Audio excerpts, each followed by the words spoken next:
The Oilers practice this afternoon at West Edmonton Mall. That's where we're doing Inside Sports from tonight. I'm by the Aldo, right at the end of Bourbon Street. Oscar Klefbom and Gaetan Haas are signing autographs just a few feet away. My name is Reed Wilkins. Thanks a lot for tuning in, and I am pleased to be joined by a gentleman who has a very interesting hobby, some might call it. Perhaps some might call it an obsession even. Many would, yes. Matthew Duchak is here, and the website and the YouTube channel, I guess. Yes. And the Twitter account, Best Edmonton Mall. Well, Best Ed Mall for the Twitter account. That's right. Which I tweeted out, but bestedmontonmall.com. Okay, so I'm just going to dive right in here. What possessed you to become a basically self-appointed West Edmonton Mall historian? That's a good question. It's one I get asked a lot. I was, years back, speaking with some people that I knew and worked with that were younger than me. And I was talking about, I really, really miss the submarine ride. And they just looked at me cockheaded and they said, there was no submarine ride. There's no submarine ride there. I said, yes, there was. And they said, no, I can show you. There's nowhere in the mall that a submarine would go. And I couldn't find any footage. I couldn't find any, much information about it. So I realized that someone needed to step up and make these, semi-historic videos about the mall. How many videos have you made? I believe I have over 60 or 70 now. Well, they're very well made. I definitely have not watched all of them, but they're like little mini documentaries. Yes. And so you've taken footage from a variety of sources and shot some yourself? Yeah, exactly. The idea was to make little mini, as you said, documentaries about every aspect of the mall. Everything from, like I said, the submarines to how Bourbon Street used to actually look like Bourbon Street in Louisiana, to the old food courts, to the Bronze Whale, to some rides in Galaxyland. You name it. All right. So, when did you start? Sorry, how many years ago was this? Oh my goodness, that's a good question. I'd say between 3 and 4 is when I started to really get the idea of doing it. So it's only been a few years. And what has the reaction been? Surprisingly positive. To be honest, I cannot believe how well people respond to my stuff and my videos, and I'm still blown away by how many people enjoy watching nostalgic videos about the mall. I thought I was the only one. I thought I was appealing to maybe a handful of 5 or 10 people, but I have over 14,500 subscribers now. So there's at least that many people who are as obsessed with the mall as I am. Well, that's incredible. But again, I found myself, because when this was set up last week, I knew that I was going to be doing the show here. I thought, okay, I want to do something on the mall, and I found your name, and I'm reading all this stuff, and I was like, wow, like he's diving right in. But I found myself very interested, and as someone, for me, the mall was built when I was a pretty young kid, like probably 6 or 7. Sure. So I've been coming here since that age, and you're slightly younger than the mall. So what is your relationship? Like, have you been coming here since you were a little guy? The earliest memories of my life are of coming to the mall, absolutely. I remember one of my earliest memories, period, was my father saying, we have to go to West Edmonton Mall. They have this new thing called the laser maze. I had no idea. I must have been 4 or 5 years old, maybe. And it was actually, they called it a walkthrough video game. And this was before VR.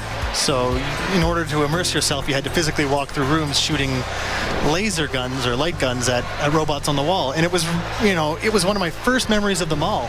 And looking back on it, there's so many interesting things about the mall. And one of them is that Rolly Crump, he's a Disney Imagineer. He worked for Disney. He worked on the Haunted Mansion in Disneyland. He worked on It's a Small World ride. He actually designed and built that ride for the people who were launching it here in the mall. So, like, you have no idea the connections of these things. Like, have you ever just thought, going to the mall and be like, do you want to hire me? Like, I can be your archivist? That's I get that question a lot. I've never approached the mall from an official capacity, but I have to say they've been really great. They saw my videos early on, and they've been really good at letting me, get some behind the scenes footage. Like, I was able to see how the wave panels worked in the World Water Park and get a tour back there and make a video about that. So they've been really great, and I'm very lucky that they have been. Matthew Duchak joining us on Inside Sports. We're broadcasting live from West Edmonton Mall. He is a West Edmonton Mall historian. That's the title I am bestowing on you. Thank you. BestEdmontonMall.com. You can find that on YouTube as well. It really is fascinating if you have any sort of connection with this. I mean, it is a crazy place, don't you think? Like, you know, I know you were probably driving here or walking around already, but Connor McDavid had a great clip when we talked to him after practice where he said, I only come here if I really have to. Like, that's truly what a lot of Edmontonians say, though, isn't it? Isn't that amazing? It's crazy. It's unusual, the love-hate relationship that Edmontonians seem to have with this place.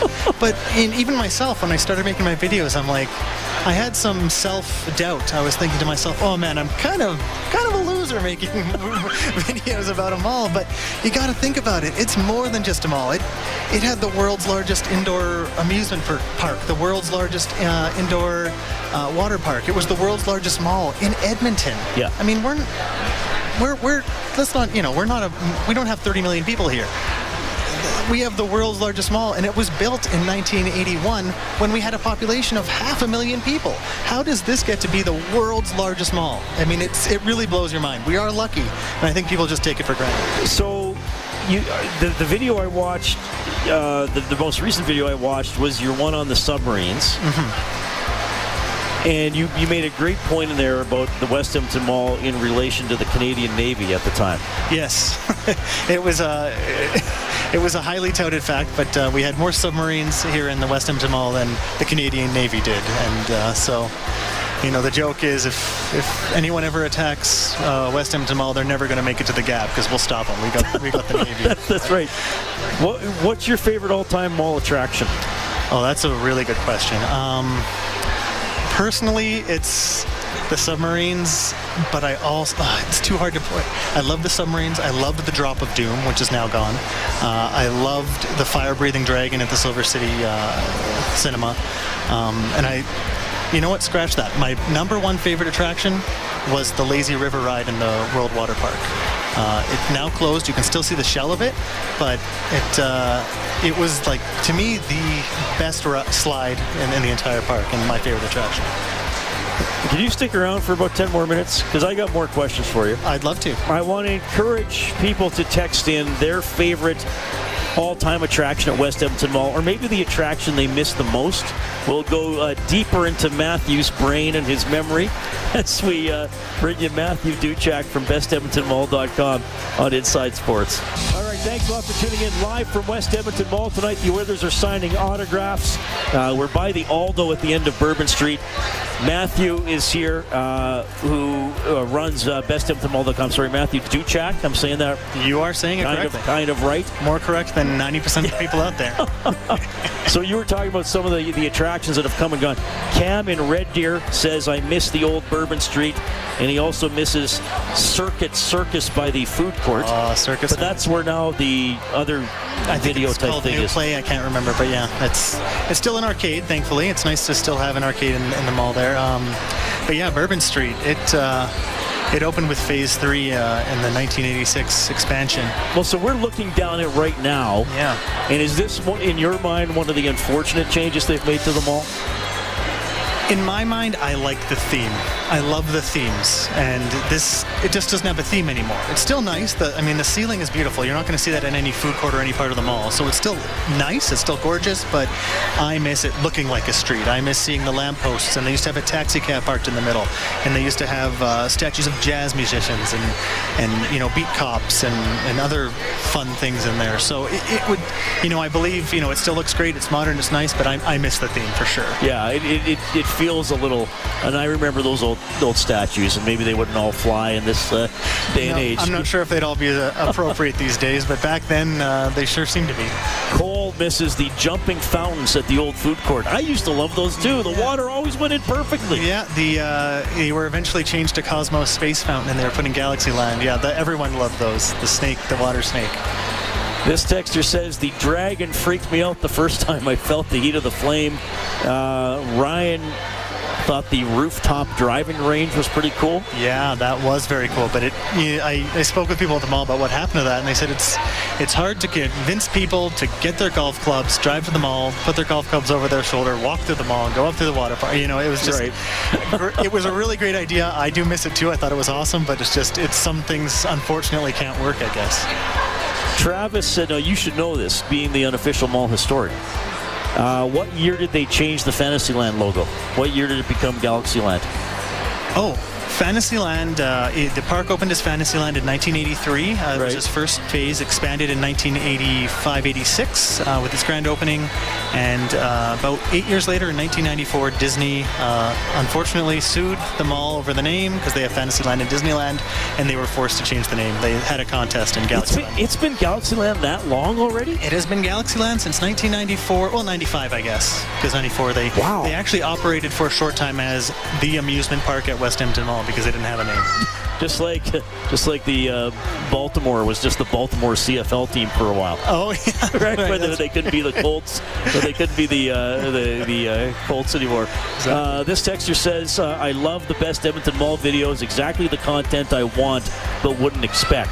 That's probably the greatest way to sum up your website. You know what? That's you should use that as your slogan. That's surprising. That might be my new motto.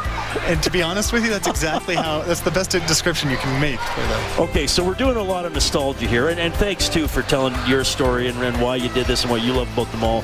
But we're doing a lot of nostalgia, but this is still a place people come. Tourists still do come here. 30 million a year. Wow, jeez, that's incredible. I don't know if they're all tourists, but 30 million visitors. 30 million visitors, so a good chunk of that would be tourists for sure. So what does the mall have now in your mind that's still, like we've talked about the nostalgia and things people miss, what are its strengths in your mind right now? Well, I mean, the World Water Park is still one of the world's largest indoor water parks with one of the world's largest indoor wave pools.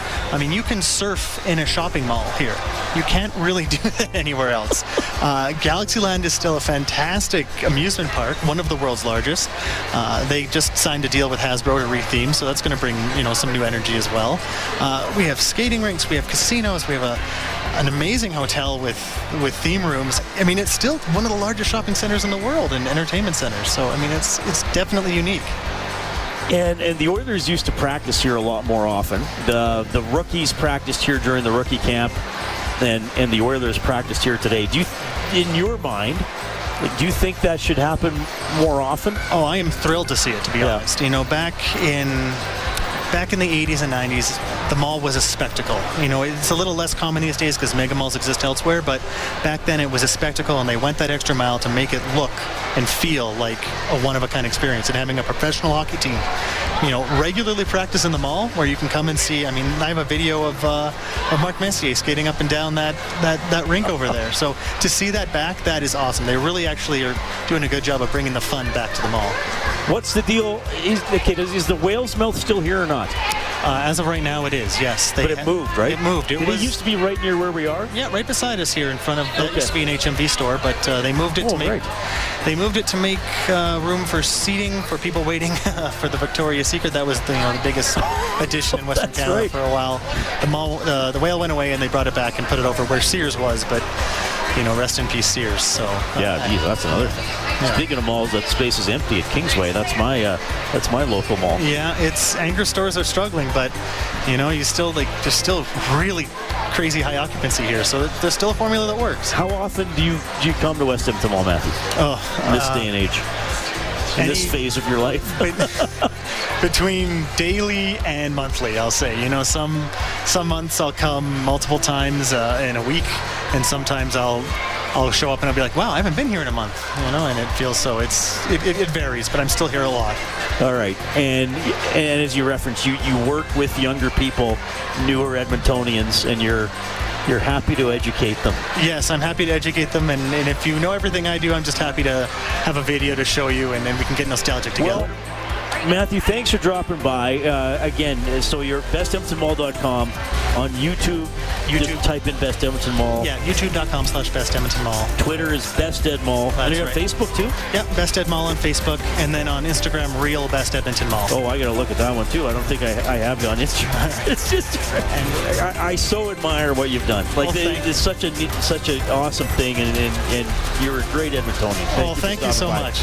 It's my pleasure. That is Matthew Duchak, bestedmontonmall.com. We're live in West Edmonton Mall. Inside Sports on Oilers and Eskimos Radio, 630 CHED.